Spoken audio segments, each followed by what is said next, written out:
Yes, people, welcome into Juno Talks Ball. This is the first time we are live streaming um, Manchester United transfer news, so we are moving in a direction. Hopefully, we can keep it up.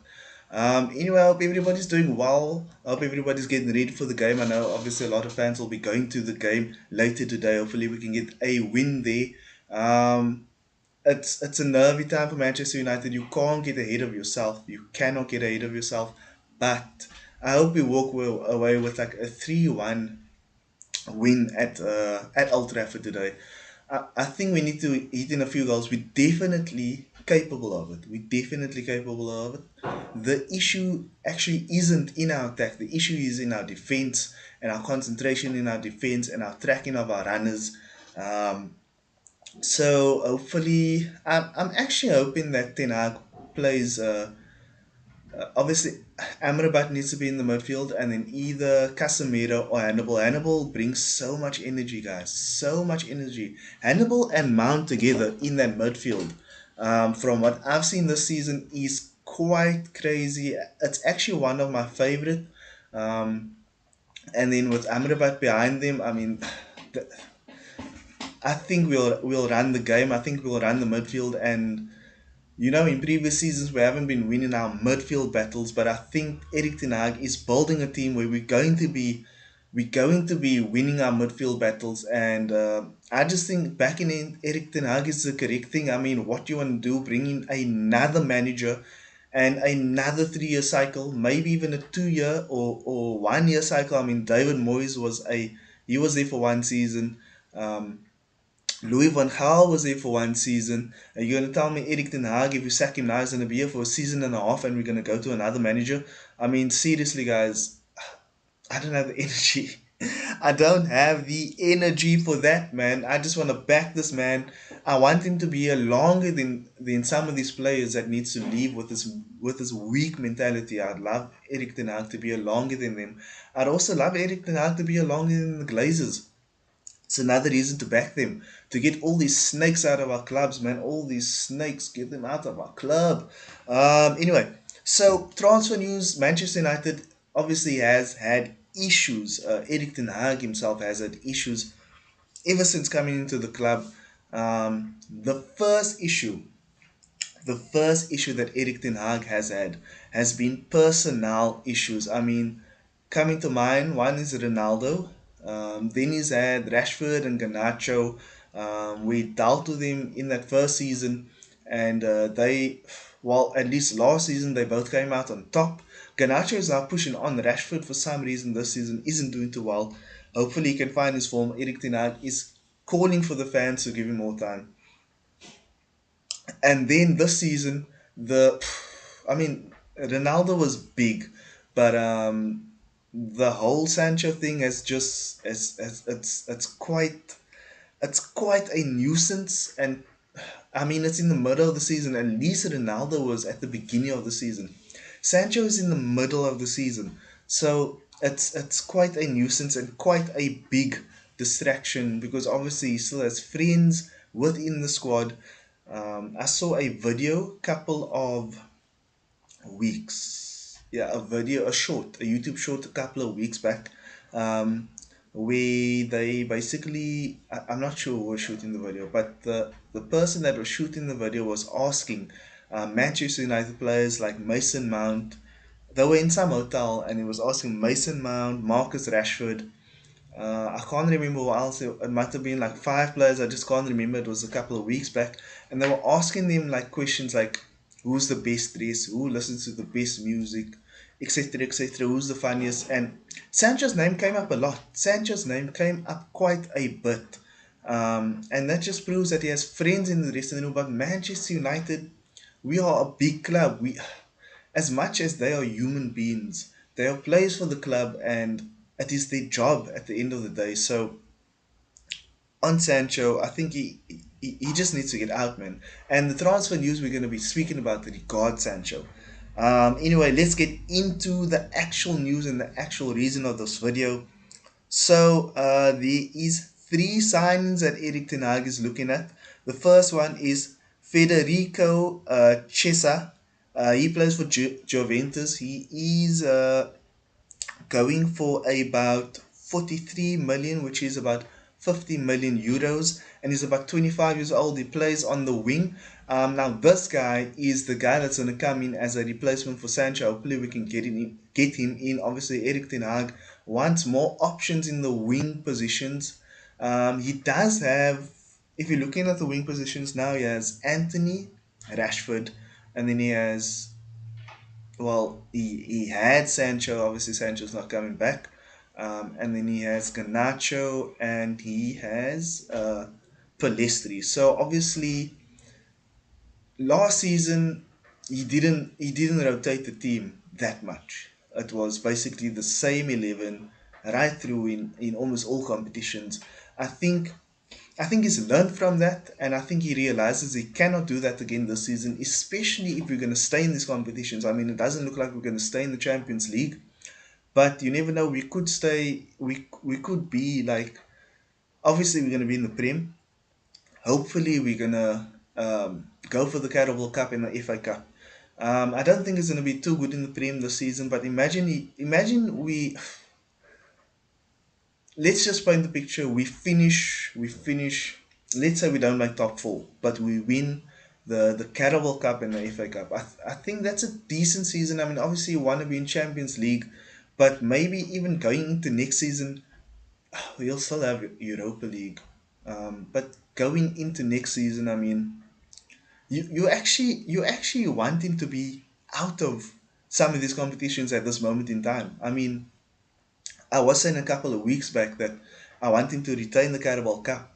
But if he can maybe go for the FA Cup and just be in as little competitions as possible, I don't even want to be in the Europa League. I mean, I'll rather be in the FA Cup and the Carabao Cup than be in the Europa League on a Thursday night. Yeah, Thursday, Sunday. I don't think that's good for the team at the moment. The team needs as little games as possible so that Eric Ten Hag can implement the system, especially in the defense, man. Especially in the defense.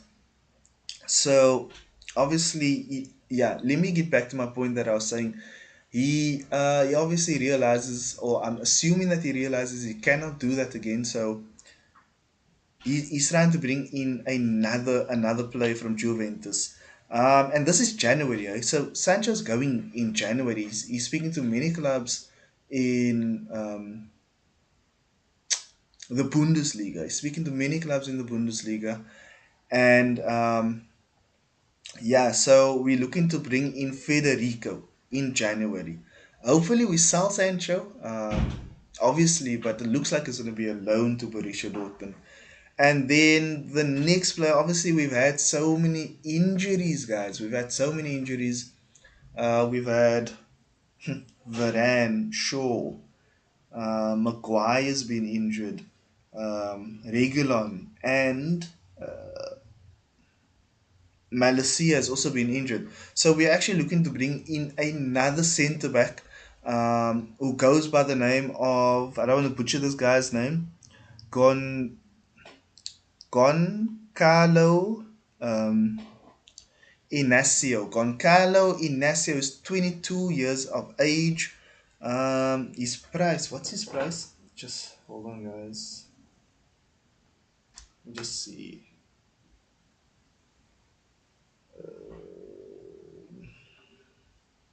What's this dude's price? Okay.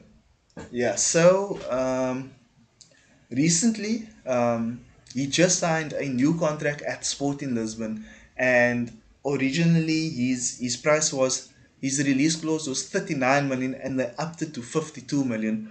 So obviously they know that people are eyeing him.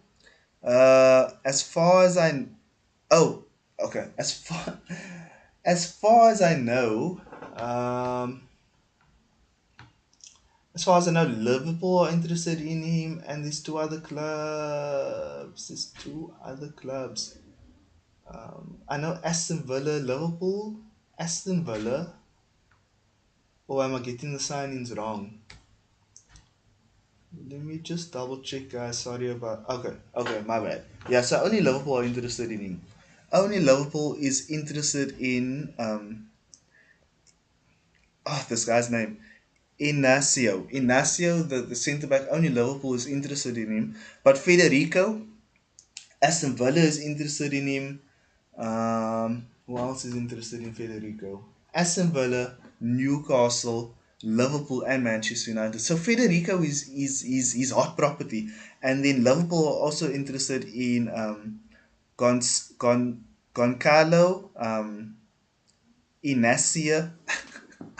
These names, man, Goncalo Inacia, I promise you I'm not saying it right. So only Liverpool are interested in him. So Liverpool and Manchester United scouts seem to be scouting basically the same pool of players. And obviously, the reason why we are looking at the centre back in January is because we only have, or the players that we have in depth, Maguire, Lindelof, and Johnny Evans. It's not good enough. It's not good enough, man. I don't mind. I don't mind Evans being there, quite honestly, because he's just a guy. He's in the squad. He played for Sir Alex. He's a Manchester United guy. He's gonna work hard. You know what you're gonna get from him. But I honestly, after the past 5 years, I honestly think we need to ship off Maguire and Lindelof and start bringing in new talent. People that can play the Eric Ten Hag way, the way that he wants to play. And if Eric Ten Hag is interested in Goncalo, I'm all for it, man. I don't know anything about these players. I haven't watched any of the videos regarding them. Um, but also, you need to be watching like full games. This whole compilation on YouTube, you can. I promise you, they can show you. They just showing you the best moments. It's like 10 minutes of the best moment. And if a player is playing like week in week out for a season, I'm pretty sure you can find like 10 minutes of his best moments. So I don't know too much about these players. And then the last signing is from PSG. His name is um, Nodi Mukile. Nodi Mukile. He's 25 years old. He joined PSG from RB Leipzig back in 2022 for around 13.5 million. So in the summer, obviously, Manchester United's funds were depleted. That was the first thing. And then the second, so he plays right back. The second thing is that Manchester United or Eric Ten Hag wanted to give Deloitte and Adam Wan-Bissaka more time, but obviously their time is running up. So he's now looking into Mukile. He's a right back, and like I said before, I'm all in for Eric Ten Hag shipping off these players that's been here so many seasons. I'm all for it, man. I am all for it. I'm strapped in and I'm all for it. For him to ship off like this place has been here since Louis van Gaal. I mean, Johnny Evans, debatably. Who sold Johnny Evans? I can't remember. I think Louis van Gaal sold him. But anyway, this place has been here since Louis van Gaal, since Jose Mourinho. Um, and Manchester United simply hasn't won enough. So obviously, it's not just the managers; it's the players as well. Obviously, there's issues with the Glazers and the board and everybody that works at Manchester United. That are bankers, that aren't football people, but on the pitch, some of these players need to go, man. I mean, the whole report that Eric Ten Hag doesn't feel that he can be as ruthless as he want to be is absolutely disgusting. I mean, he should be able to manage his players the way he want and get the results that Manchester United needs. So this guy Mukile, he's going. Oh, well, there's no price on him. Obviously, PSG is gonna want more than 13.5 million. And hopefully, I don't think he'll come now. I don't think he'll come now in January. I think we're looking at him, but he'll probably, if we do go for him, that will probably be at the end of the season. So yeah, so that are the three signings that Manchester United is looking at. Obviously, two in January that hopefully definitely happens, which is Federico and Goncalo. I truly hope they come in January. It will be. I mean, Goncalo's 22 years old. He is still technically young. Varane is Varane is a masterclass in terms of his defending, in terms of his reading of the game, in terms of his interceptions and just his interpretation of the game. He's a masterclass. But recently, passing out from the back, I haven't been too impressed, man. In all honesty, I haven't been too impressed. And also, he doesn't seem to be much of a leader in terms of like a Roy Keane, I mean, or like a Rooney. Like Manchester United need leaders, and Varane, I mean, he's a leader in what he does on the pitch, but he's not a leader in like putting the sword to players. And I think we need more of that in the team. And yeah, that's just my personal opinion. I think we need much more of that in the team. Anyway, guys, I do hope you enjoyed the content. Don't forget to like and subscribe, especially if your Glazers out. And do enjoy the game today. Do enjoy the game today. I hope we come away with a massive victory, man. Honestly, we need it. You know, if we get a massive victory going into the international break, that will be great stuff. Just so because Manchester United fans is defending Ten Hag left, right, and center, left, right, and center, guys.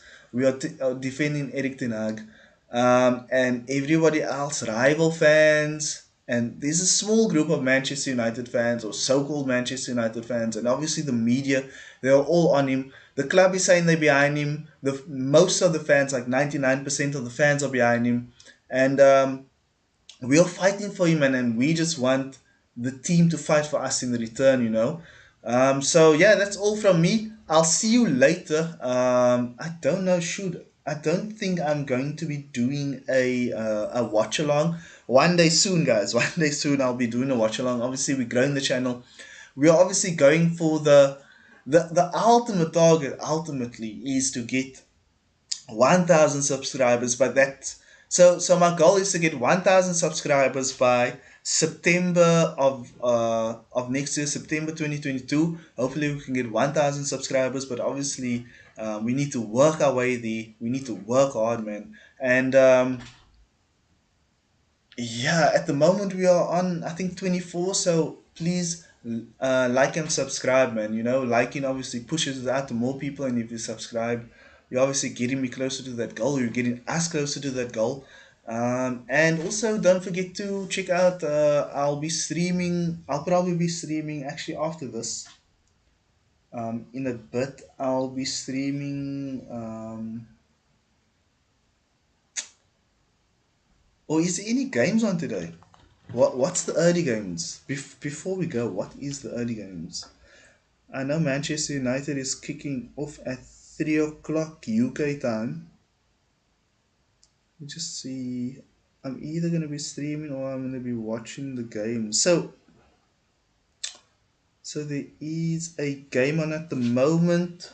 I'm not sure. Maybe I'll stream tonight. Maybe I'm gonna watch that game. Luton versus Spurs. Obviously, Spurs playing some beautiful football.